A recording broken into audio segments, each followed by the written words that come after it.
இந்த வீடியோ பார்த்துட்டு இருக்கிற அனைவருக்கும் வணக்கம். நம்ம இப்போ எங்கே வந்திருக்கோம் அப்படின்னு பார்த்தீங்கன்னா, கன்னியாகுமரியில் இருக்கக்கூடிய திருப்பதி வெங்கடாச்சலபதி ஆலயத்திற்கு தான் நம்ம வந்திருக்கிறோம். அந்த நுழைவாயில் தான் இது. இனி போய் அந்த ஆலயத்தை பார்க்கலாம் வாங்க. இரண்டு புறம் பாருங்கள், சுத்தப்படுத்தி ஒரு தூசு குப்பை இல்லாமல் அழகாக அமைச்சிருக்காங்க. இந்த போகக்கூடிய இடமே நம்மளுக்கு பார்க்குறதுக்கு ரொம்ப நல்லா இருக்குது, அருமையாக இருக்குது. இன்னும் கொஞ்சம் தூரத்தில் நமக்கு கோவில் வந்துடும். சரிங்களா?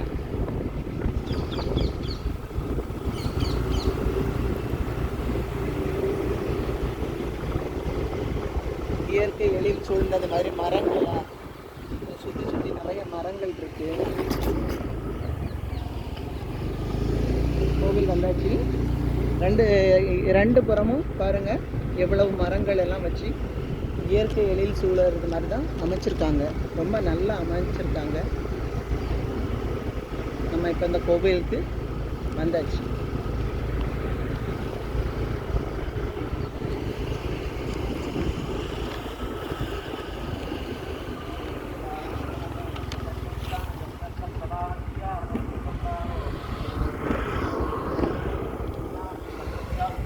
இங்கு சுவாமி கடலை நோக்கியபடி எழுந்தருளி உள்ளார். விவேகானந்தர் கேந்திரா கடற்கரையில் கண்களை கவரும் வண்ணம் பல ஏக்கர் பரப்பளவில் அமைஞ்சிருக்கு இந்த ஆலயம். இந்த ஆலயம்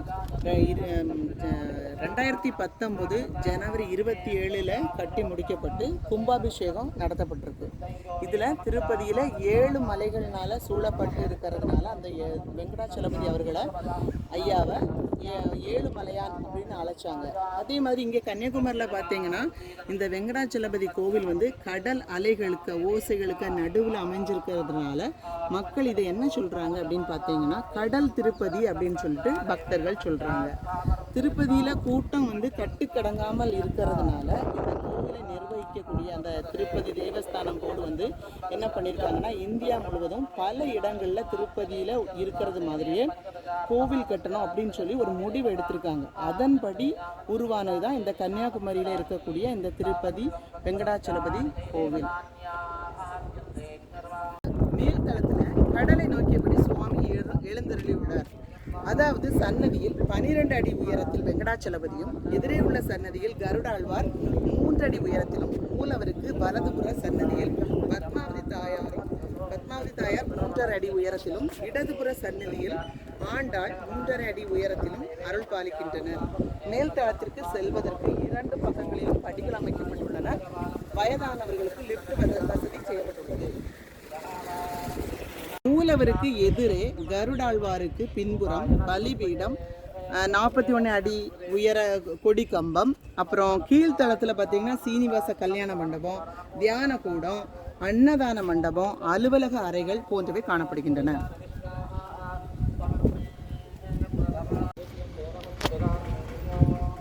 பாருங்க, கார் பார்க்கிங் எல்லா வசதியும் இங்கே செய்யப்பட்டிருக்கு.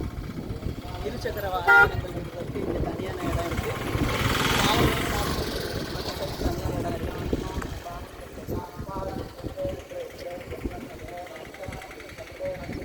கோவிலுக்குள்ள போகலாம்.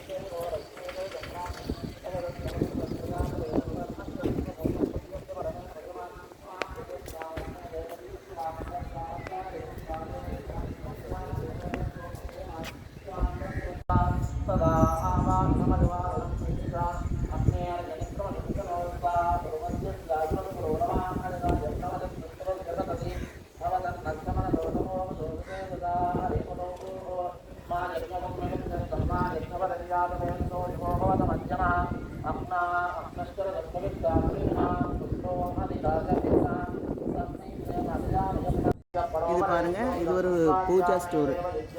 இதில் சாப்பிட்றதுக்கு ட்ரிங்க்ஸ் ஐட்டம் அந்த மாதிரி கூட எல்லாமே இருக்கு.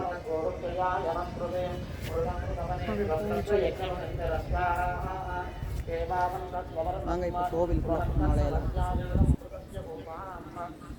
அந்த இடங்கள் சுற்றியே ரொம்ப அருமையாக அமைக்கப்பட்டிருக்கு. குடும்பத்தோடு வந்து உட்காந்து அழகாக என்ஜாய் பண்ணிட்டு போகலாம். இன்னொன்று கடவுளுக்கு அருளையும் வாங்கிட்டு போகலாம். முழுக்க அந்த இறைவனுக்கு அருள் மட்டும் கிடைக்கிறது இல்லை, எல்லாம் இயற்கை சூழல் அமைக்கப்பட்டுள்ள அருமையான இடத்துல இந்த கோவில் அமைக்கப்பட்டிருக்கு.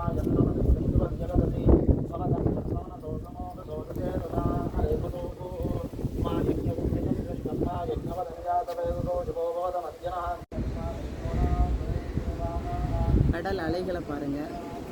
திருவள்ளுவர் சிலை, விவேகானந்த கேந்திரா எல்லாம் அருமையாக அமைக்கப்பட்டிருக்கு.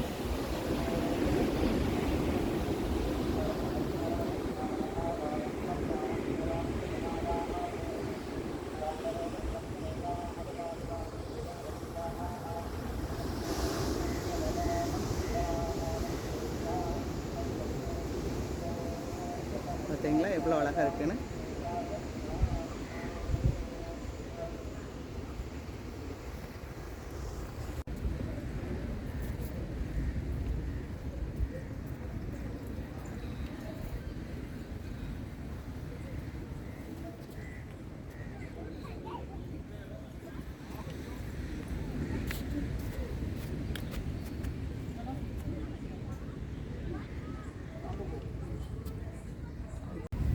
நம்ம கோவிலை நெருங்கிட்டோம். கோவிலுக்கு போகிற வழி இப்போ தான். கோவிலுக்கு படிக்கட்டு வழியாக போயிட்டுருக்கோம்.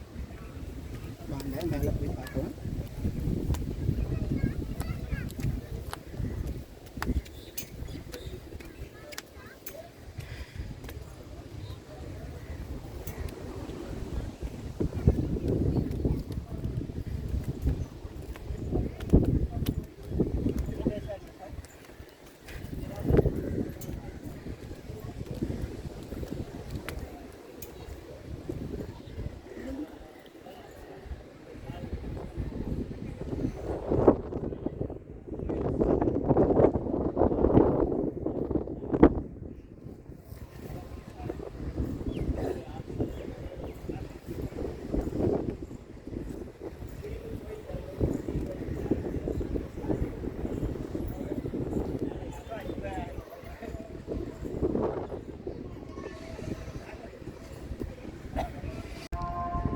பாருங்க, இது வந்து பத்மாவதி தாயார் அம்மாவுடைய டெம்பிள்.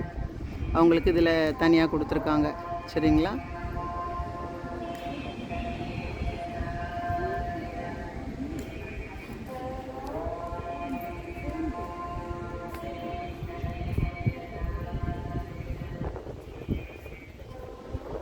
வாங்க இப்போ நடந்து போயிட்டுருக்கோம். கருவறையை இங்கே எடுக்க முடியாது, அதுக்கு அலௌடு கிடையாது. அதனால நான் அதை எடுக்கலை.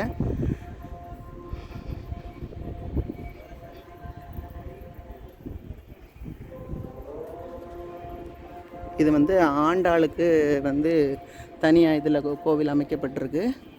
பாருங்க,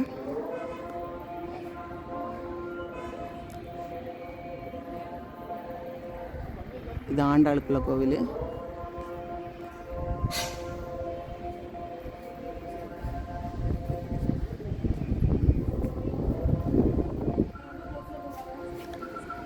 இது ஆண்டாள் தாயோட டெம்பிள். இதுவும் உள்ள கருவறையை வந்து எடுக்கலாமான்னு எனக்கு தெரியாது, அதனால் க்ளோஸில் நான் எடுக்கலை.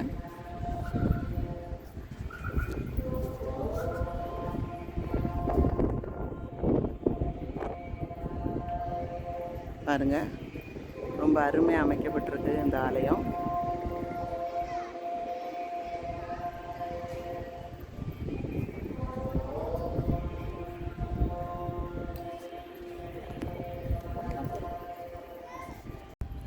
மேலும் 2000 பேர் அமரும் வகையில் சீனிவாச கல்யாண மண்டபம் விசாலமாக அமைச்சிருக்காங்க.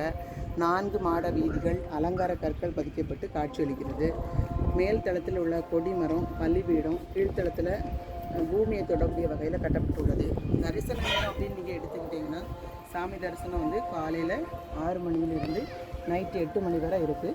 ஆனால் இடையில கொஞ்சம் கேப் இருக்குது. அது எப்போன்னு பார்த்தீங்கன்னா, காலையில் 8 மணிலேருந்து 9 மணி வரைக்கும், மத்தியானம் 12 மணியிலேருந்து 12:30 வரைக்கும், மாலையில் 5 மணியிலேருந்து 5:30 வரைக்கும் நடை அடைக்கப்பட்டிருக்கும். மற்ற நேரங்களில் சுவாமி தரிசனம் செய்யலாம். தினமும் 8 மணிக்கு நடை அடைப்பதற்கு முன்னாடி பள்ளியறை பூஜை நடைபெறும். இந்த கோவிலில் பூஜை உள்ளிட்ட எதற்கும் கட்டணம் கிடையாது.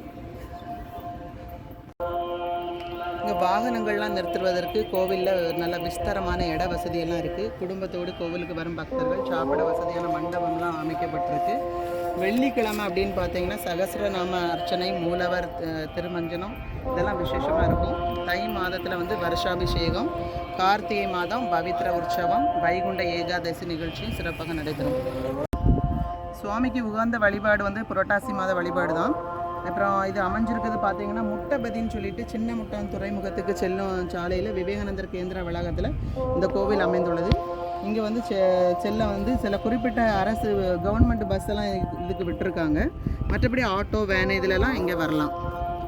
இங்கே வந்து கருவறையில் வந்து நமக்கு ஃபோட்டோ எடுக்க அலௌடு கிடையாது. மற்றபடி எல்லா இடமும் ஃபோட்டோ எடுக்கலான்னு நினைக்கிறேன், என்னவோ தெரியல. நான் கேட்டுட்டு தான் எடுத்திருக்கேன் இந்த வீடியோ. கருவறையில் வந்து எடுக்கிறதுக்கு நமக்கு அலௌடு கிடையாது. அங்கே கேமராலாம் பொருத்தப்பட்டிருக்கு. இந்த தெரிகிறது இது வந்து மூலவருடைய இடம், இங்கே கருவறை. அதுக்கு ஆப்போசிட்டில் பாருங்கள்